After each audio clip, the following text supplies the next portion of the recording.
Assalamualaikum warahmatullahi wabarakatuh. Innal hamdalillah nahmaduhu wa nasta'inu wa nastaghfiruh wa na'udzu billahi min sururi anfusina wa min sayyiati a'malina may yahdihillahu fala mudilla lahu wa may yudlilhu fala hadiyalah. Asyhadu an la ilaha illallah wa asyhadu anna Muhammadar Rasulullah la nabiyya ba'da. Saudara-saudaraku, alhamdulillah kita panjatkan puji dan syukur kita kehadirat Allah Subhanahu wa taala sampai pada hari ini ya, di tanggal 24 Februari tahun 2024 kita masih diberikan banyak nikmat ya, nikmat sehat, nikmat iman, nikmat Islam, sehingga kita bisa bertemu kembali di podcast Luqman Effendi. Saudara-saudaraku, pemberitaan hari-hari ini disebutkan dengan satu gagasan tentang hak angket ya, yang dicetuskan oleh calon presiden nomor urut 3 Bapak Ganjar Pranowo ya. Jadi banyak pendapat ya tentang hak angket ini ya, dan kita mencoba untuk membuka diskusi kita tentang apakah peluang hak angket ini akan bisa berjalan sesuai dengan yang diharapkan oleh, tentu saja yang menginisiasi adalah Bapak Ganjar Pranowo ya. Dari Ketua KPU ya, Hasyim Asyari mencoba bukan menolak tetapi mengajak ke kita untuk melihat kerja-kerja profesional dari KPU gitu ya. Tentu ya, kalau apa yang dikatakan oleh Hasyim Asyari tadi ya tentang kerja-kerja profesional ya, saya kira banyak sekali kerja KPU yang memang kurang profesional gitu ya. Jadi saya kira tidak layak lah gitu ya Ketua KPU mengatakan itu gitu ya. Kemudian kalau dari Bapak Ganjar Pranowo sendiri ya, sebagai capres nomor 3 ini bersikeras tentang bahwa DPR ini tidak boleh abai ya terhadap kecurangan pemilu yang sedemikian telanjang ya. Jadi kecurangan-kecurangan itu sedemikian telanjang, sedemikian terbuka, dalam bahasa Jawanya adalah cetha welo-welo ya, tidak ada hal yang tertutupi ya, jadi sudah sangat jelas ya, sehingga menurut Ganjar sudah seharusnya DPR ini tidak boleh lengah, tidak boleh abai terhadap sebuah kenyataan ini gitu ya. Namun demikian ya, ada juga informasi bahwa calon wakil presidennya sendiri Mahfud MD sepertinya kurang sepakat gitu ya.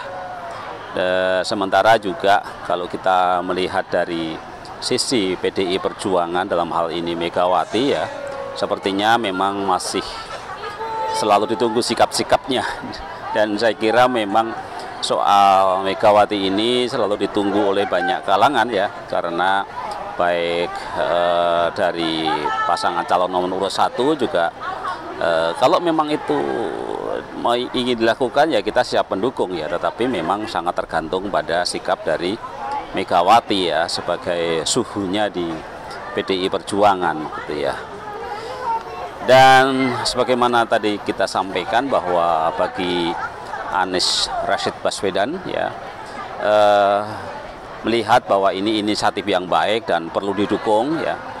Dan walaupun sebelumnya banyak orang yang kurang sependapat ataupun banyak partai pendukung dari Anies ini yang mungkin tidak sependapat ya, tetapi berita terakhir bahwa Nasdem ya, PKB apalagi PKS ini ternyata sangat mendukung ya inisiatif dari Pak Ganjar ini untuk mengusung hak angket ini gitu ya.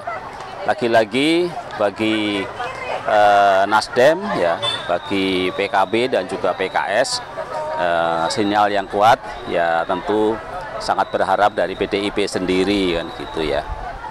Nah, sementara pihak-pihak yang mungkin kita anggap kontra adalah dari Gus Pardi Gaus ya, yang dari PAN, anggota Komisi 2 DPR RI ini ya. Menurut beliau ya angket ini sangat politis ya. Karena menurut beliau alangkah baiknya ya dikembalikan ke mekanisme yang sudah ada ya tentang kecurangan-kecurangan itu, karena di sana ada Bawaslu, ada DKPP, dan ada juga Gakmundu ya. Nah, namun demikian saya kira kita semua sudah tahu ya bagaimana Bawaslu menyikapi berbagai kecurangan yang sudah ada ya. Apakah bisa dilakukan dengan baik, direspon dengan baik, karena banyak sekali yang kecewa gitu ya terhadap apa yang sudah dilakukan oleh Bawaslu ya. Bahkan terjadi sebuah diskusi yang sangat sangat kontra gitu ya antara ketua Bawaslu dengan seorang pengamat politik yang akhir-akhir ini sangat viral, yaitu dengan Rocky Gerung ya. Jadi Rocky Gerung sangat tidak setuju dengan mengatakan bahwa kecurangan itu tanggung jawab semuanya, ya tidak bisa gitu ya. Jadi tidak boleh kamu mengambil tanggung jawab itu keseluruhannya ya. Bawaslu itulah yang memang institusi yang harus mengambil tanggung jawab tentang itu gitu ya. Jadi agak sulit sebenarnya apa yang dikemukakan oleh anggota Komisi 2 ini kalau kita mengandalkan pada Bawaslu, mengandalkan DKPP ya. Bahkan hasil DKPP yang sudah sangat jelas ya, mengatakan ada pelanggaran kode etik juga, pelanggaran apa istilahnya, ya moral lah gitu ya, tentang pencalonan Gibran, itu pun juga sepertinya tidak bergeming gitu ya. Kemudian kalau kita lihat dari Ketua Golkar sudah jelas ya, Erlangga Hartarto ini dengan sangat optimistis bahwa dia dan koalisinya ya, di sana ada seluruh koalisinya, baik itu PAN ya, baik itu Gerindra, tentu saja sangat menolak terhadap ide gagasan tentang angket ini gitu ya. Dan tentu saja ini ya sudah bisa dimaklumi gitu ya. Nah, kalau kita lihat dari anggota koalisi dari pendukung pasangan calon nomor 2 ya, yang mungkin cukup diplomatis ya, AHY ya,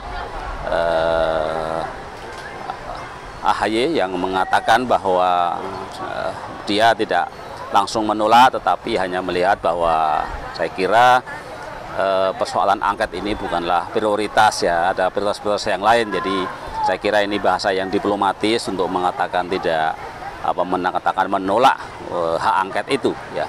Kemudian untuk Jokowi sendiri ya, dengan sangat pedenya ya, itu hak yang hak. Jadi ada apa-apa ya silahkan saja gitu ya. Jadi kelihatan bahwa sepertinya Jokowi masih optimis, masih cukup kuat untuk menangkis hak angket itu ya. Jadi inilah salah satu kelebihan Jokowi ya. Kelebihan atau kekurangan kita tidak tahu, tetapi itulah kalau saya melihatnya itu kelebihan ya. Dia bisa di depan kamera itu tetap membangun optimisme walaupun di sana sini sudah begitu banyak kecurangan yang dilakukan dan dituduhkan kepada dirinya gitu ya. Jadi bagaimana nasib hak angket, tetap kuncinya ada di PDI Perjuangan ya. Jadi tetapi kalau saya melihat